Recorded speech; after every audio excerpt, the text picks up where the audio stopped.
Okay, imagine this. President Trump explodes in rage, screaming at Walmart to eat billions in tariffs, while the retail giant quietly packs up, shutters stores across America, and pumps $6.5 billion into Canada, yes, Canada, building gleaming new supercenters and high-tech distribution hubs, while small-town U.S. families now drive 30, 40, 50 miles just for milk and bread. If that doesn't make you hit the like button right now, nothing will. So smash subscribe, ring the bell, drop Walmart Exodus in the comments, and let's dive into the economic earthquake shaking the continent. Donald Trump woke up, scrolled Truth Social, saw Walmart's quiet announcement that they'd finally start passing tariff costs to shoppers, and lost it. He fired off post after post demanding the world's biggest retailer and the People's Republic of China simply swallow the extra billions so American prices stay frozen. He bragged that a Thanksgiving basket at Walmart now costs 25% less than under Sleepy Joe, waved the ad like a victory flag, and dared anyone to say the economy wasn't roaring. But the second you peel back the glossy flyer, the truth slaps you across the face.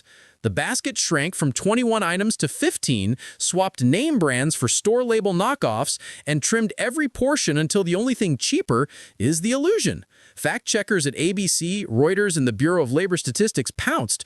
Grocery prices are still up 2.7% year over year.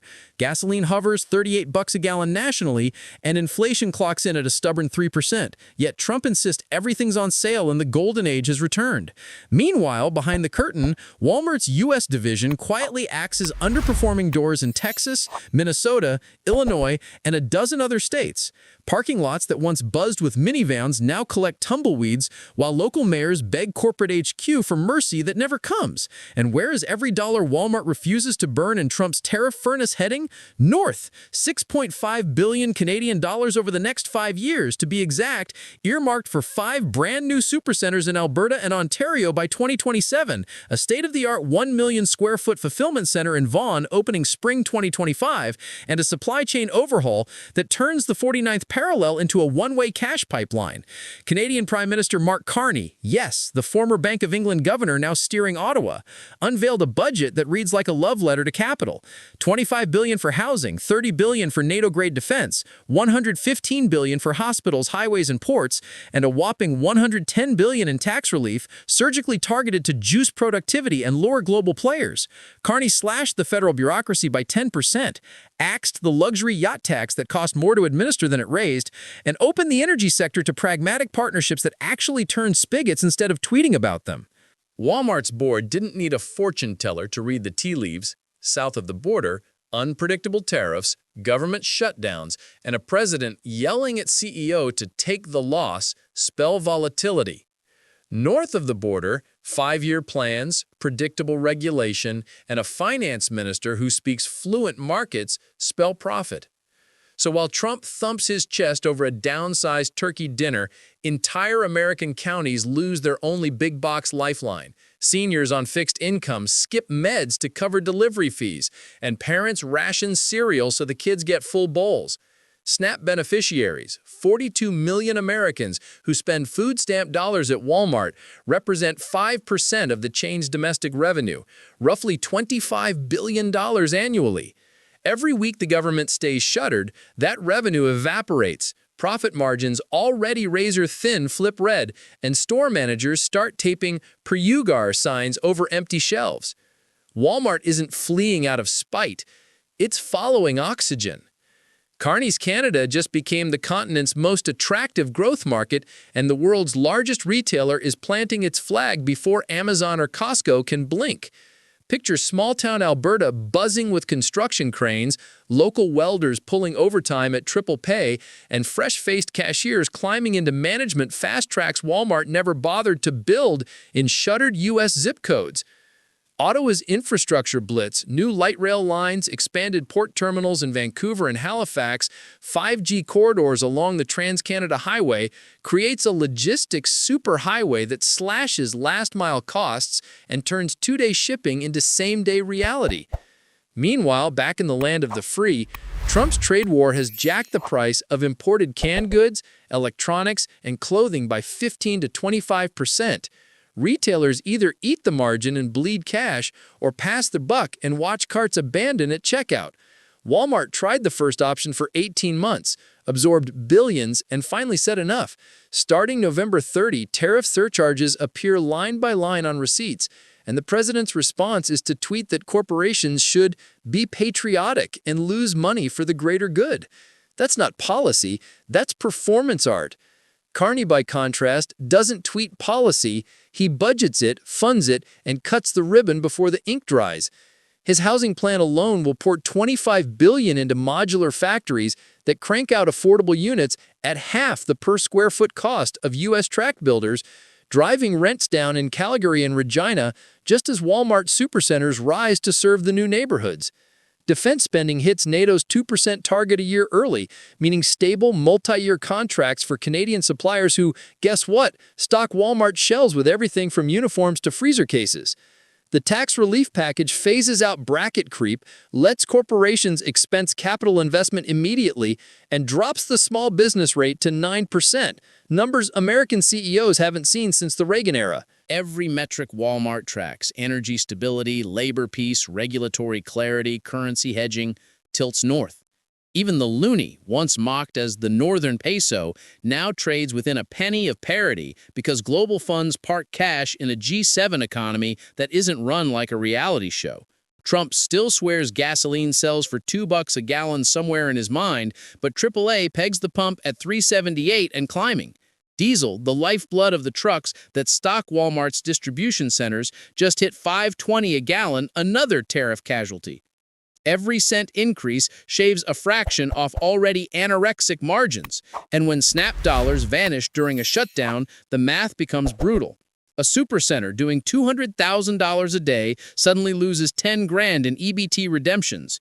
Payroll still has to clear, and the regional VP gets a 6 a.m. call from Bentonville demanding answers. Close the store, lay off 200 associates, and watch the ripple kill the adjacent Dollar General, the Subway, the nail salon, ghost towns bloom where Trump promised greatness. Carney's team ran the numbers and built shock absorbers into the budget. A $2 billion grocery stabilization fund that backstops wholesale price spikes, direct transfers to low-income families indexed to the CPI basket, and a temporary GST holiday on all food staples through 2026. Translation: Canadian Walmart shoppers see price tags hold steady or drop while their American cousins hunt for coupons just to afford mac and cheese. The contrast is so stark it's almost cinematic. Cut from a shuttered Walmart in rural Illinois, tumbleweeds skittering across cracked asphalt, to a ribbon cutting in Balzac, Alberta, where a gleaming 200,000-square-foot supercenter throws open its doors to marching bands and a premier grinning beside Sam Walton's great-grandniece. Local Alberta contractors pocket six-figure checks, indigenous crews run the cranes under profit-sharing deals, and the in-store McDonald's hires 50 teens at $22 an hour starting wage because Ottawa just mandated living wage benchmarks for federal contractors. None of this is charity. It's cold, hard, competitive strategy. Canada watched the U.S. corporate tax rate plummet to 21% in 2017, saw American firms repatriate trillions, and refused to get left behind. So Carney's budget claws back every advantage with precision scalpels instead of Trump's sledgehammer tariffs. The result? Foreign direct investment into Canada hit a 14-year high last quarter, and Walmart's $6.5 billion is just the headline act. Amazon broke ground on 3 new fulfillment centers in British Columbia. Toyota expanded its Ontario hybrid plant, and European wind turbine giants quietly leased prairie acreage for server farms powered by cheap, clean hydro. Silicon Valley VCs now joke that the new Silicon Valley North runs from Waterloo to Montreal, and every startup pitch deck lists Toronto Stock Exchange eligibility as a Series A milestone. Trump. Meanwhile, Gulf's at Bedminster, surrounded by yes-men who swear the Dow at 42,000 means every pantry is full. He points to a single Walmart ad, ignores the fine print, and declares victory while the company that placed the ad prepares to mothball another 50 U.S. locations before Super Bowl Sunday. Store managers in Ohio receive sealed envelopes, 90 days to vacate, inventory liquidated at fire sale prices, fixtures auctioned to the highest bidder. The same week, Carney's trade minister signs a memorandum with Mexico, yes, Mexico, to fast-track avocado and tomato imports through Windsor-Detroit tunnels, locking in year-round produce at prices American growers can't touch, thanks to Trump's agricultural tariffs. Canadian Walmart shelves stay stocked with 52 varieties of fresh greens, while U.S. stores ration lettuce to 2 heads per customer. The pain is visceral. A grandmother in Moline, Illinois, clips coupons for a turkey that no longer exists in the advertised basket, then learns the nearest open Walmart is 43 miles away in a county she can't afford to drive to on her pension gasoline budget. Multiply that scene by thousands of zip codes and you grasp why consumer confidence indices crater every time Trump tweets prices down, because the lived reality is aisles closing, jobs vanishing, and a president demanding corporations subsidize his political narrative. Carney doesn't demand, he incentivizes. His budget includes a $2,000 per-child grocery credit wired directly to parents' bank accounts every quarter. No paperwork, no stigma. Just money to spend at any retailer, including the new Walmart Supercenter 10 minutes from their newly built starter home. Enrollment takes 30 seconds on a government app that actually works because Ottawa hired the same Estonian coders who built the world's most seamless e-governance platform.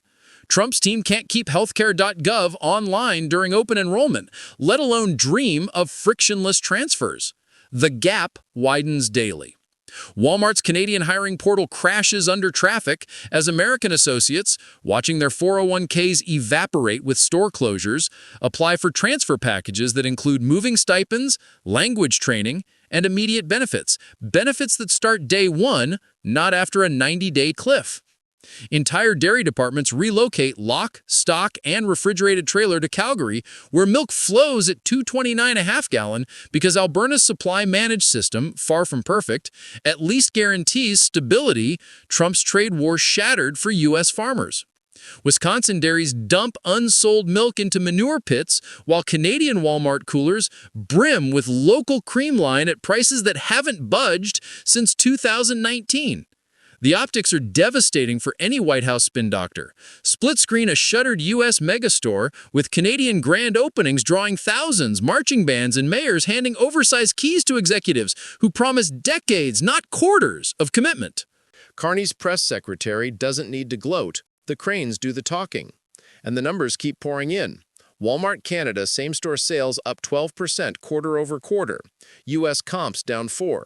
Foot traffic north of the border spiking every payroll Friday.